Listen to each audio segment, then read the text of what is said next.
Vamos lá.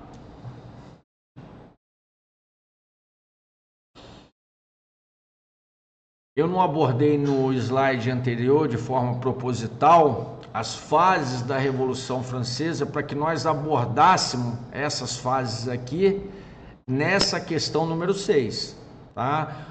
Aprende-se muito na resolução de questões. Então, as fases da Revolução Francesa nós vamos abordar aqui na resolução dessa questão número 6. Então, vamos lá, questão número 6. A Revolução Francesa, de 1789 a 1799, transformou profundamente a política e a sociedade europeia, passando por diferentes fases que refletiam mudanças de poder e de orientação ideológica. Vocês lembram ali dos girondinos, tá? Que eram os moderados, e dos jacobinos, que eram os exaltados, os radicais. Sobre essas fases, analise as alternativas abaixo e assinale a correta. Então vamos lá, as alternativas. Alternativa A: a Assembleia Nacional Constituinte, que foi de 1789 a 1791, aboliu os privilégios feudais e proclamou a Declaração dos Direitos do Homem e do Cidadão? Hein? A Convenção Nacional, de 1792 a 1794, consolidou o regime monárquico constitucional sob Luís XVI, defendendo a moderação política. Vocês estão vendo que essa questão aqui ela está bastante complicadinha, tá? De forma proposital, para que vocês façam, ao resolver essa questão aqui, vocês façam uma revisão. A monarquia constitucional de 1791 a 1792 foi marcada pela ditadura jacobina de Robespierre, com a fase do terror e a execução em massa. O Diretório, de 1795 a 1799, aboliu a escravidão nas colônias e concentrou o poder na burguesia radical jacobina, expandindo a democracia popular. Será que foi essa?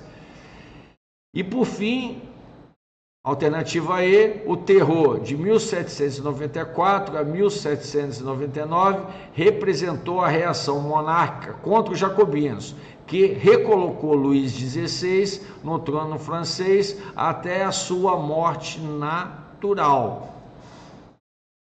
Tá bom? Vou dar um tempo aí para que vocês resolvam essa pedreira. Essa questão aí não é uma questão fácil, tá bom? É uma questão difícil. Lembrando que na prova, necessariamente, nós teremos questões fáceis, questões médias e questões difíceis. Essa aí é uma questão que eu considero de difícil a muito difícil, dependendo da preparação do aluno. Tá certo? Vou dar um tempo aí para vocês resolverem, enquanto eu tomo uma água.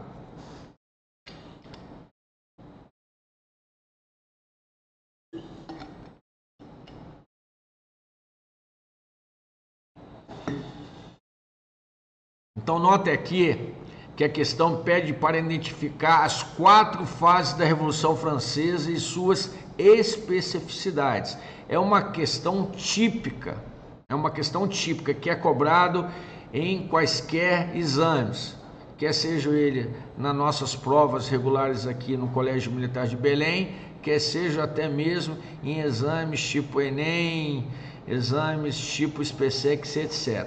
Tá? Aqui vai uma provocação. Uma das fases aboliu os privilégios feudais e proclamou os direitos do homem e do cidadão. Que fase é essa? A outra tentou manter o rei, tá? Tentou ser feito ali um acordo, mas com uma constituição limitando o seu poder.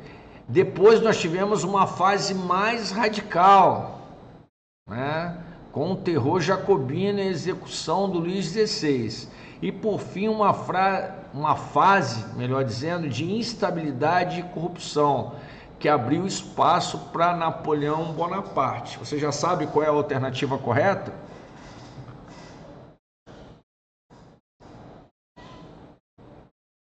Já sabem? Posso passar? Essa questão aqui eu julgo muito importante que o aluno, após a nossa aula, disseque essa questão, faça um resuminho ali, estabelecendo os pontos que ele julgue importante em cada uma das fases da Revolução Francesa. Vamos lá?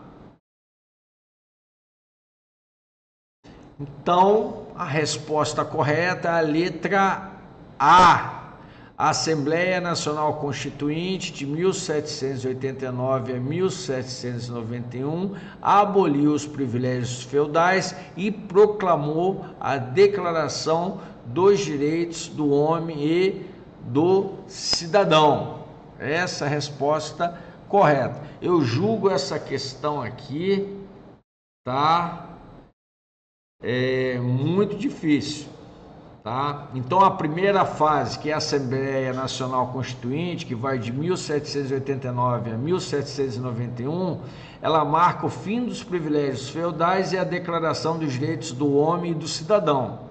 A segunda fase, que é a Monarquia Constitucional, que vai de 1791 a 1792, que inicia-se após a marcha sobre Versalhes e termina com a prisão de Luís XVI, é uma tentativa de limitar o poder do rei por meio de uma Constituição. A Convenção Nacional, ela abole a monarquia, proclama, tá, a República, e é ao auge jacobino e do terror, com Robespierre. E o terceiro diretório, que é a fase do diretório, que vai de 1795 a 1799, é um governo burguês moderado, mas com estabilidade política, aonde começa a aparecer nessa fase, de forma proeminente, a figura de Napoleão Bonaparte.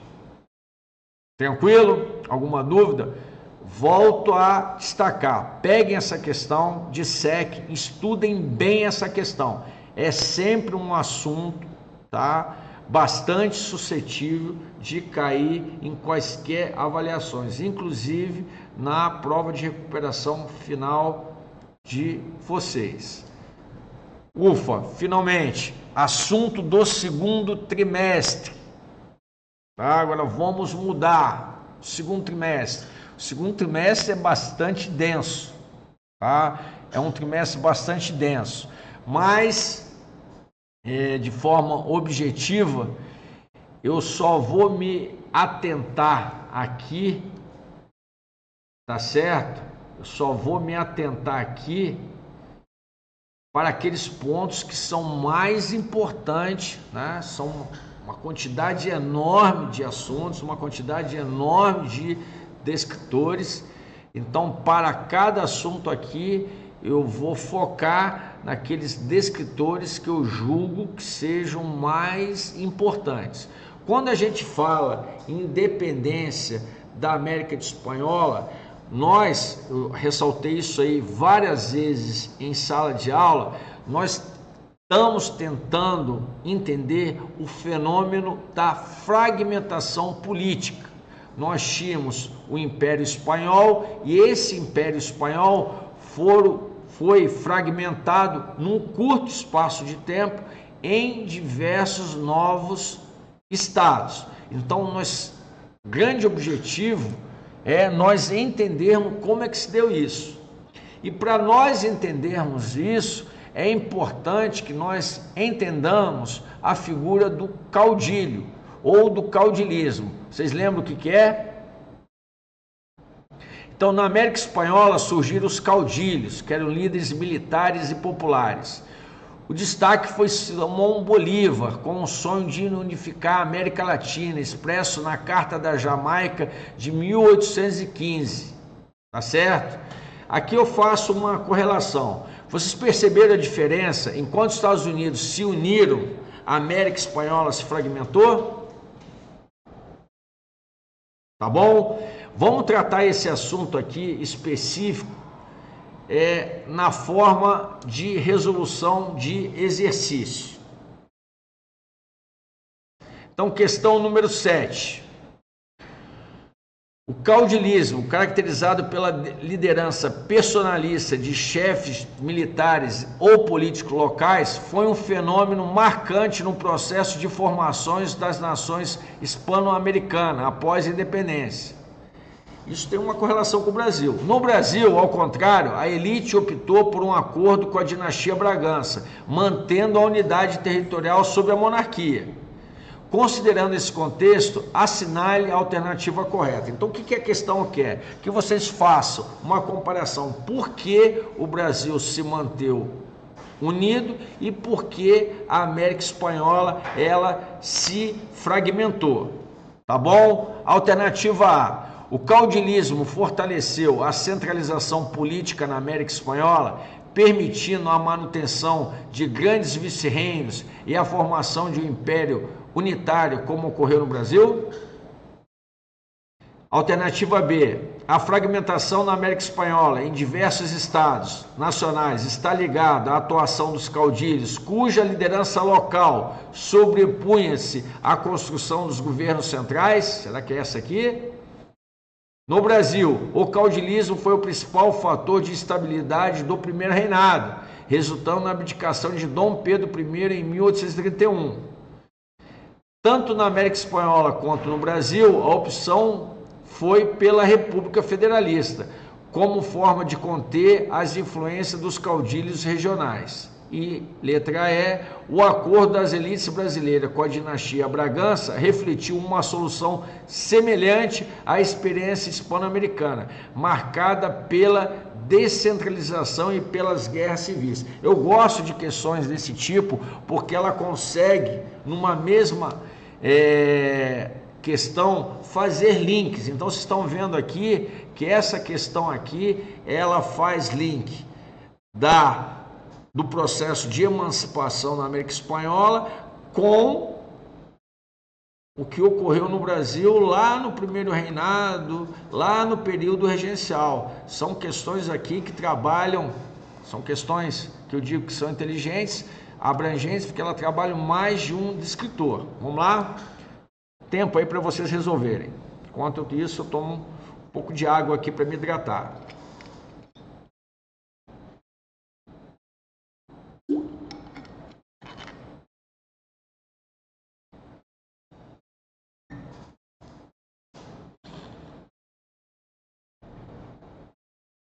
Conseguiram?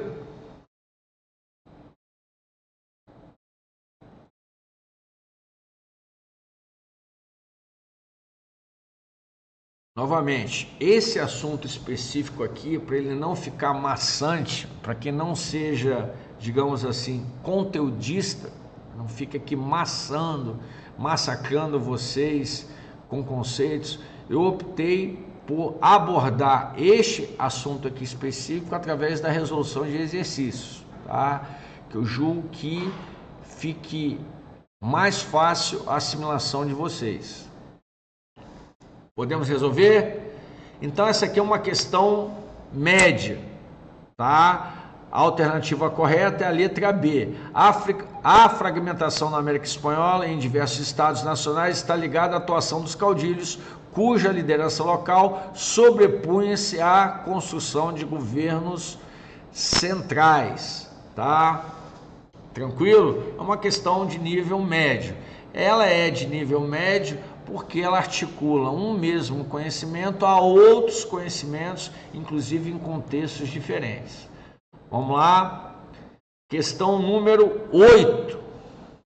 Questão importantíssima. Caiu lá na A6 de vocês, cai de forma recorrente em exames vestibulares, é o contexto da Carta da Jamaica.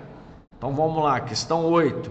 Em 1815, Simão Bolívar, que foi um dos grandes libertadores da América do Sul, escreveu a chamada Carta da Jamaica, um dos documentos mais importantes para compreender o processo de emancipação política da América Espanhola.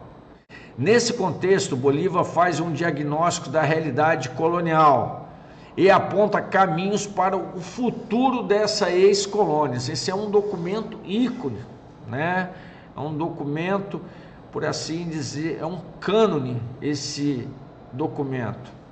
O fulcro, o ponto central da Carta Jamaica consiste em: alternativa A defesa do retorno da América Espanhola à condição de colônia, sob o rígido controle da monarquia ibérica, como forma de manter a estabilidade política. A justificativa da manutenção da escravidão como base econômica da nova ordem, por ser indispensável ao funcionamento das sociedades americanas. Item C. A crítica ao imperialismo inglês e a rejeição de qualquer tipo de relação diplomática ou comercial com as potências estrangeiras. A denúncia dos males do colonialismo espanhol e a defesa da independência das colônias, propondo a formação de estados livres e unidos no continente americano. Letra E, a proposta de integração política com o Brasil sob a liderança da dinastia Bragança, como meio de garantir a unidade colonial. Vamos lá? Vou dar um tempo aí para vocês resolverem.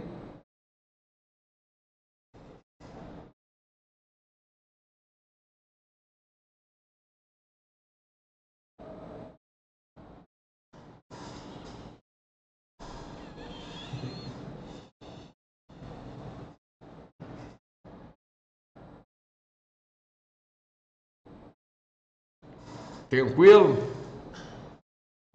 Posso executar? Executei. Alternativa correta é a letra D. A denúncia dos males do colonialismo espanhol e a defesa da independência das colônias, propondo a formação de estados livres, tá? E unidos no continente americano. Ele tinha a ideia da formação de uma espécie de federação ou confederação de estados, tá? Estados que tinham a mesma matriz, a matriz espanhola. Então, a Carta da Jamaica, escrita por Simão Bolívar em 1815, denunciava o colonialismo espanhol e defendia que a independência era o único caminho para a América. Então ele fazia uma projeção de futuro. O fulcro do texto está na ideia de que apenas nações livres e, se possível, unidas poderiam enfrentar as potências europeias. Faço uma interação com vocês aqui. Se vocês tivessem que escolher o ponto central da Carta Jamaica, diriam que ela denuncia o colonialismo ou a defesa da independência? Esse é um ponto importante. Então, a resposta correta é que você, tá, que deve ser reforçada por vocês, que ela defende a independência. Então, é uma questão média. Aqui eu estou tratando de um mesmo assunto sobre diferentes aspectos. Então, é importante que cada observação que o professor venha fazer, vocês cheguem e anotem essas observações aí, tá bom? Vamos para o próximo assunto. O pensamento político e social do século XIX. Esse de segundo trimestre, vocês lembram? Em sala de aula? É um trimestre bastante denso, é um trimestre bastante conteudista, é um trimestre, no entanto, ele é de grande importância nos exames vestibulares e de grande importância, ele é a base para o entendimento de que vem ocorrer no mundo contemporâneo. Tá? O mundo contemporâneo começa a ganhar corpo, as instituições, a sociedade, o modo de vida, ao longo das transformações que ocorreram, sobretudo no século XVIII e no século XIX. Tá bom? Então, nós estudamos no segundo trimestre o pensamento político e social do século XIX. Então, no século XIX surgiram várias correntes de pensamento que mudaram o rumo da política e da sociedade. O liberalismo defendia as liberdades de economia e política, o nacionalismo exaltava a identidade dos povos, e nós vimos o nacionalismo aonde? Vocês lembram?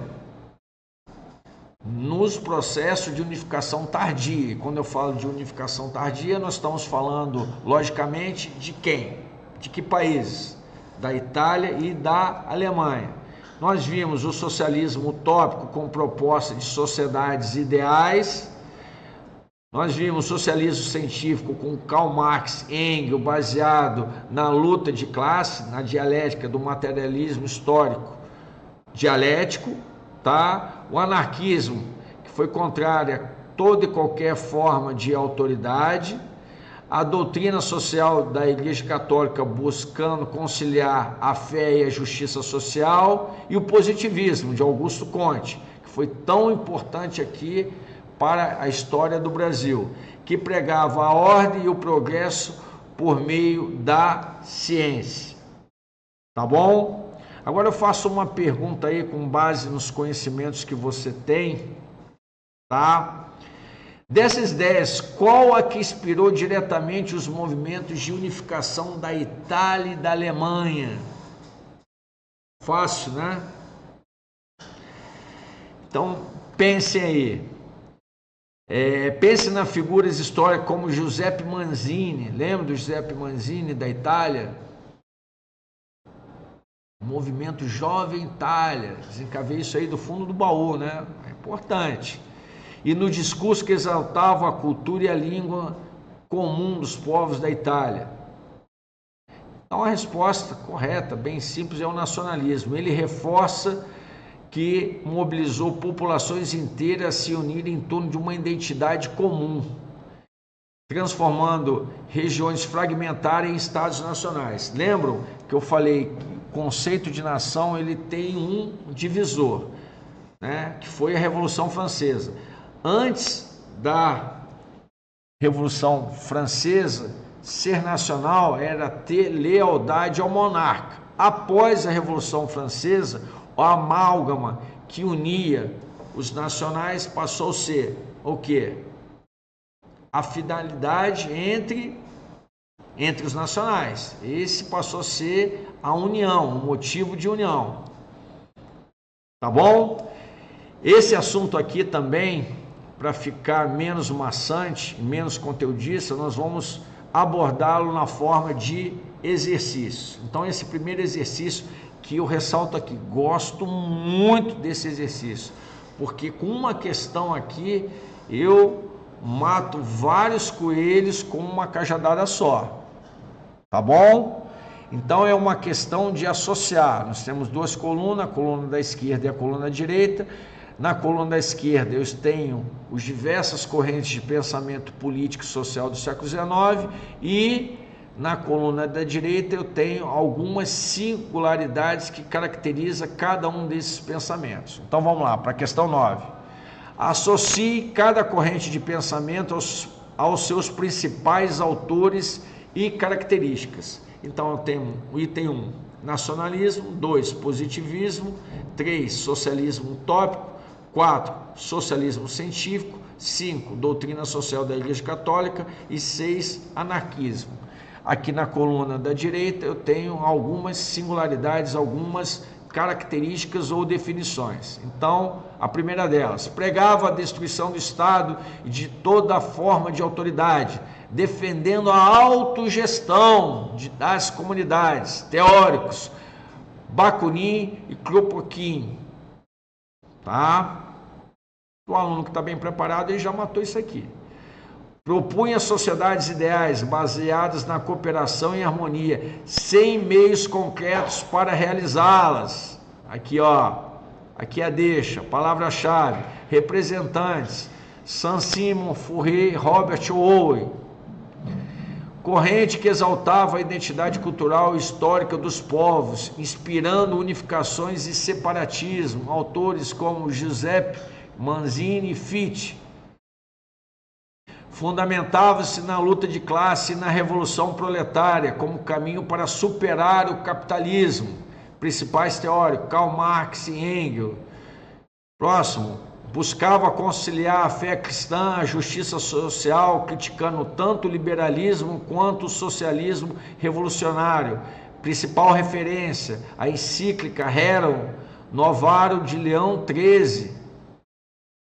Defendia a ciência e a ordem como fundamentos para o progresso social, influenciando governos e a educação no Brasil. Teórico principal, Auguste Comte, ou Auguste Comte. Então, mais um tempo aí para vocês resolverem mais essa questão aqui, que eu ressalto, são questões muito boas, porque nós conseguimos, por meio de uma questão, bater diversos conteúdos, diversos descritores. Então, um tempo aí para vocês resolverem.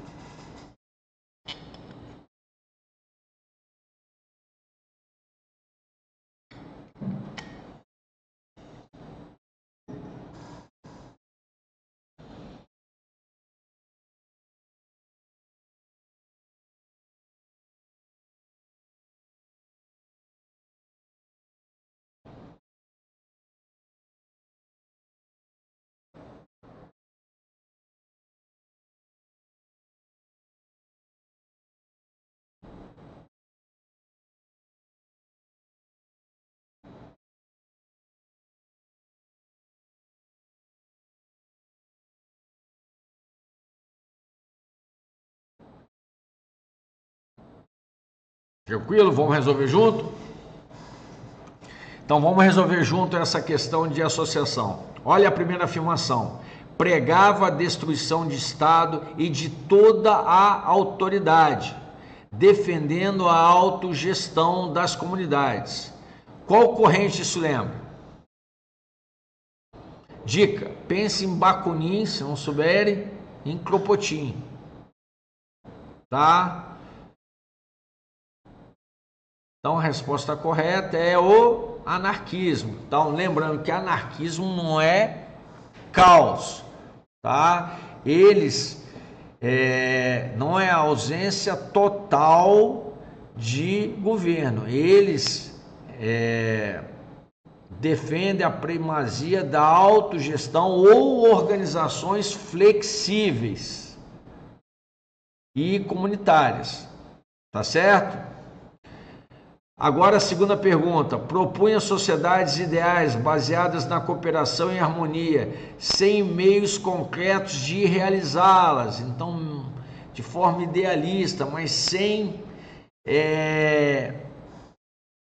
prática. Tá bom?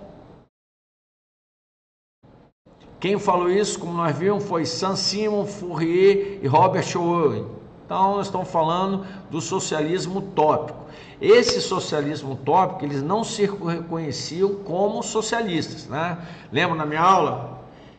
Essa alcunha, de forma pejorativa, até foi dada por Karl Marx e Engels a, digamos assim, liberais que tentavam promover a seu tempo, tá? Liberais burgueses que tentavam promover a seu tempo algumas reformas sociais, tipo como Robert Owen nas suas fábricas, que foi a base posterior das futuras legislações trabalhistas. A terceira fala em identidade cultural, unificações e separatismo.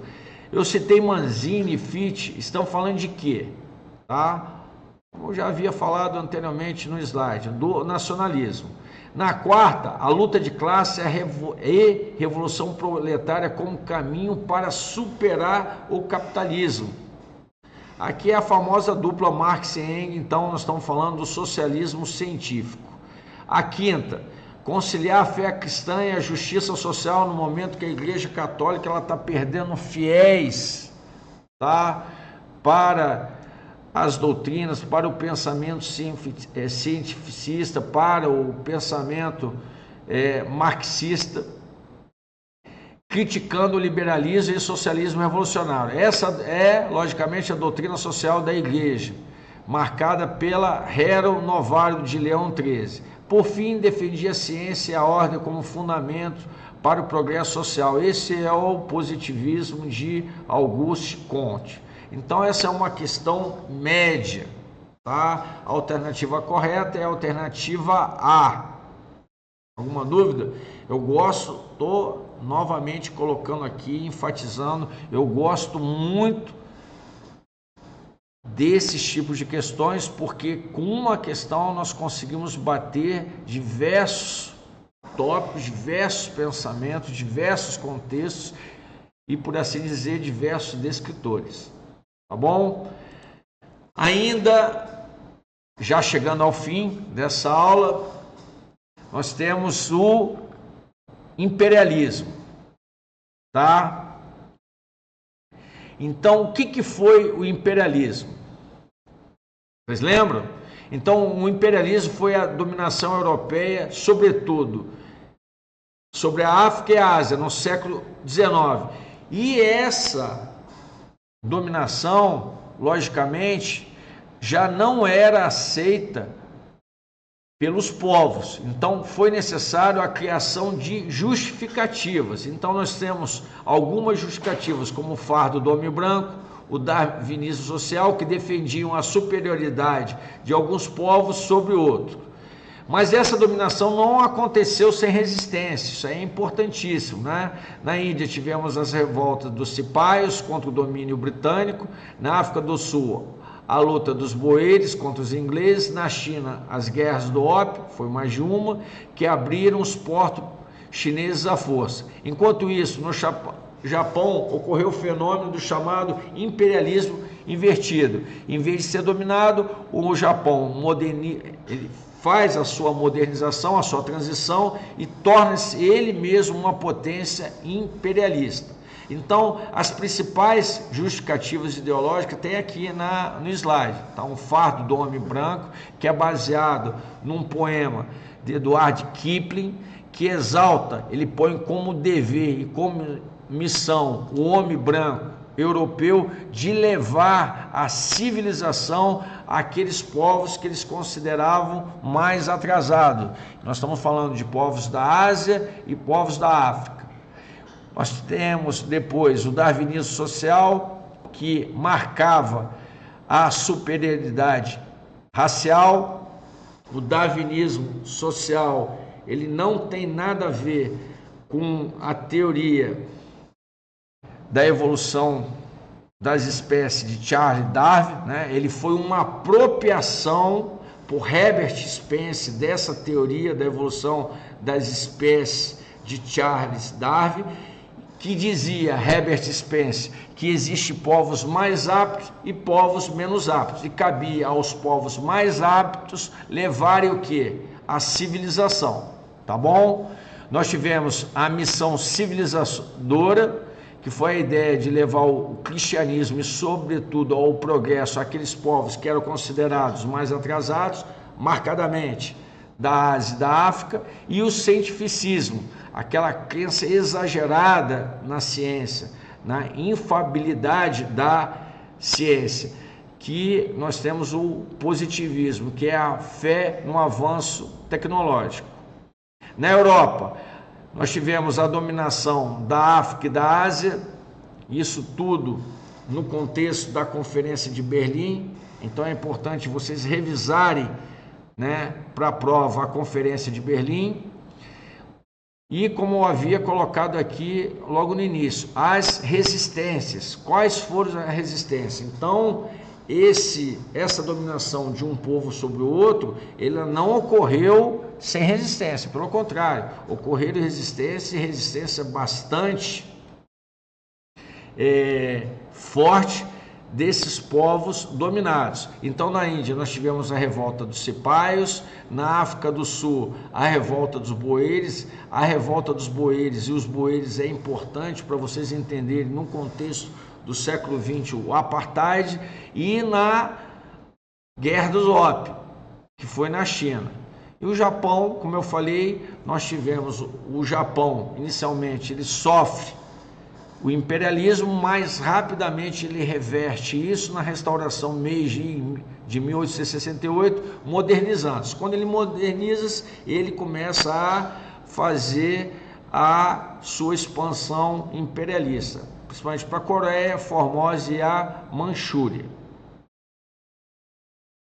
Os Estados Unidos, no contexto do imperialismo. Então, os Estados Unidos, desde a sua colonização, os imigrantes que chegaram aos Estados Unidos, eles vinham com aquela ideia do destino manifesto, os povos escolhidos que tinham a missão e o dever de serem grandes. O destino manifesto, ele é uma das explicações no plano, logicamente ideológico, da expansão continental dos Estados Unidos.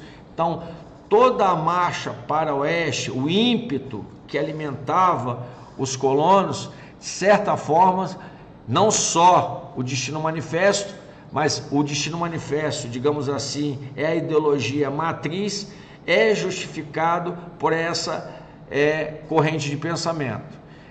Em seguida, nós tivemos a doutrina Monroe, que influencia o imperialismo americano no continente, principalmente no contexto da América Central e do Caribe, a Guerra Hispano-Americana de 1898, Cuba, Porto Rico, Filipinas e Guam. Como resultado dessa guerra, os Estados Unidos passa a exercer influência sobre essas regiões. Qual foi a consequência do imperialismo? Então, exploração econômica e social e início de rivalidades que vão levar à Primeira Guerra Mundial. Novamente, nós vamos resolver essa questão aqui, nós vamos aprofundar essa questão através da resolução de exercícios. Então, estamos aqui na nossa questão número 10. Vamos lá? Estamos quase no final da aula, dessa primeira aula, serão 2 aulas. Então vamos à questão número 10. O século XIX foi marcado pelo avanço do imperialismo, sustentado por ideias que justificavam a dominação europeia sobre os povos. Observe os exemplos abaixo. Então, novamente aqui eu estou marcando, eu estou pontuando para vocês que conhecer a fundo essas doutrinas imperialistas é importantíssimo para um bom preparo para a prova, ok? Então, assertiva A crença de que os europeus tinham a missão e dever moral de civilizar os povos da África e da Ásia, levando seus valores, sua cultura e sua religião. Assertiva número 2, a visão de superioridade cultural que classifica povos não-europeus como atrasados ou bárbaros. 3, a confiança na ciência, na tecnologia e na industrialização como motores do desenvolvimento humano. Aquela crença exagerada na ciência, aplicados como justificativa para a expansão imperialista. Comanda a questão. A identificação correta dos conceitos é... Então ele está pedindo, tem 3 assertivas aqui para que vocês identifiquem os conceitos corretos aqui. Esses conceitos aqui, eu ressalto, pontuo novamente, que são importantíssimos para o aluno na hora da prova. Então o aluno não pode ir para a prova de recuperação sem dominar esses conceitos aqui que eu estou abordando na forma de exercício, ok? Um tempo aí para vocês resolverem.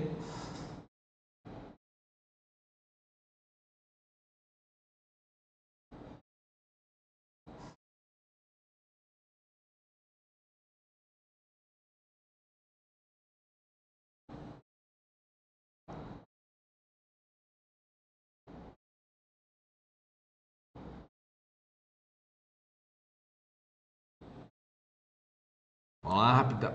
Novamente uma questão que eu classifico como média, bastante, não digamos assim, uma questão que eu classifico como difícil. É difícil, logicamente, o aluno que não revisar esse conceito, não puxar, não fizer um estudo detalhado, pode ser até considerada uma questão difícil, mas é uma questão bastante fácil, aplicação direta ali de conceitos. Então, a alternativa correta é a letra B, tá? O item 1 nós estamos falando do fardo do homem branco, tá? O 2 nós estamos falando do etnocentrismo e o 3, que é o mais simples de todos, nós estamos falando da ideia de progresso. Então, questão de nível médio. Vamos para mais uma questão. Olha aqui, questão importantíssima. É uma questão aqui que põe diversos conceitos aqui, pede para você relacionar. Eu gosto muito dessa questão aqui. Quando cai esse tipo de questão aqui, novamente eu estou pontuando, são questões de, no mínimo, é médio a difícil. Então ele está colocando aqui o que no enunciado da questão. Ele está pedindo para associar os fatos da coluna da esquerda com algumas definições ou singularidades da coluna da direita. Então, associe corretamente eventos e conceitos abaixo com suas características. Primeiro, Guerra dos Bóeres. 2, Revolta dos Cipaios. 3, Imperialismo Invertido. 4, Doutrina Monroe. 5, Destino Manifesto. 6, Guerra do Ópio. E 7, Era Meiji. Então, vocês estão vendo aqui que essa questão aqui praticamente separa o filé mignon daqueles conceitos que são mais importantes dentro desse assunto, tá? Quais são as características aqui que vocês têm que associar? Levante militar na Índia contra a dominação britânica em 1857. Justificativa norte-americana para a expansão territorial rumo ao oeste, baseada na missão divina. Política externa dos Estados Unidos, formulada em 1823, que defendia a América para os americanos. Conflito do sul da África entre colonos holandeses e ingleses pelo controle da região rica em recursos.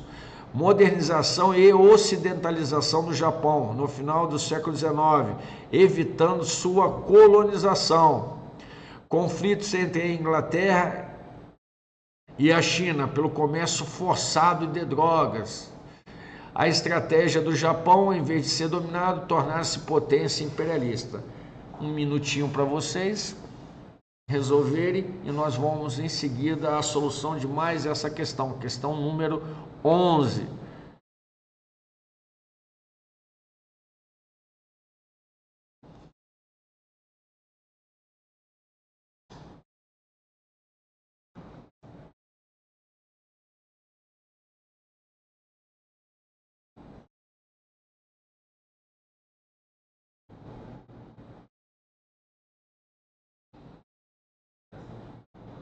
Tranquilo? Terminaram?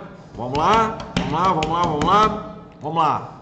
Então, novamente, é uma questão de nível médio, né? Não tem nenhuma dificuldade nessa questão.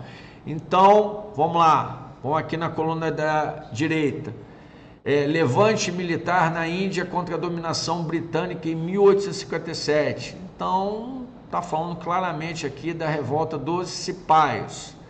Justificativa americana para a expansão territorial rumo ao oeste, baseada na missão divina.